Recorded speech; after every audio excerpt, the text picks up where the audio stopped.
فی صدر مخضود، یعنی ایسے بیر کے پھلوں میں جس بیر کے درختوں پہ کانٹے نہیں ہوں۔ تو یہاں پر ایک سوال یہ ہوتا ہے کہ بیر کون سا پھل ہے جس کا ذکر کرنا ضروری تھا؟ جی جی جی، یہی سوال بالکل ایک دیہاتی نے اللہ کے رسول صلی اللہ علیہ وسلم سے کیا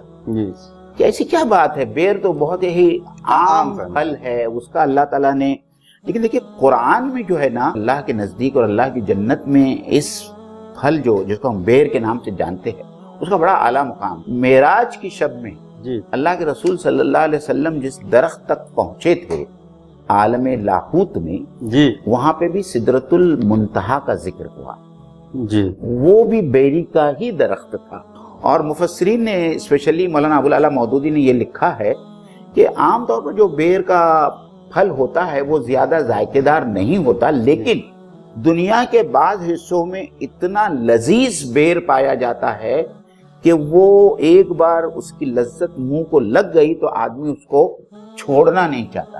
تو یہاں تو اللہ تعالیٰ جنت میں اس بیر کا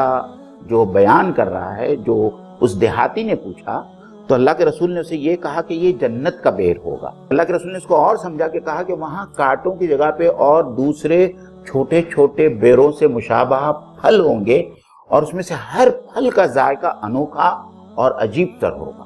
اور یہ جنت کا بیر ہو گیا۔ اچھا، یہاں بات چلی بیر کے بارے میں، تو حضرت موسیٰ علیہ السلام کو جس درخت سے روشنی ملی تھی، آواز آئی، مفسرین نے یہ بھی لکھا ہے کہ جو تجلی اللہ نے اپنی اتاری تھی وہ بھی شاید، لیکن انہوں نے وہاں شاید کا لفظ استعمال کیا ہے کہ شاید وہ بھی بیری کا ہی درخت ہو۔ اور بیر کا درخت بہت ہی گھنا ہوتا ہے، اس کے پتے چھوٹے چھوٹے اور بالکل گھنے ہوتے ہیں، اس لیے اس کے سائے بھی اچھے لگتے ہیں، ٹھنڈا سایہ ہوتا ہے۔ اور وہ قوم سبا کے باغ کا جو ذکر ہے اللہ رب العزت نے جہاں پہ کیا ہے کہ تباہ و برباد کر دیا گیا ان کے باغ کو، وہاں پر بھی بیری کا ذکر ہے کہ اس کے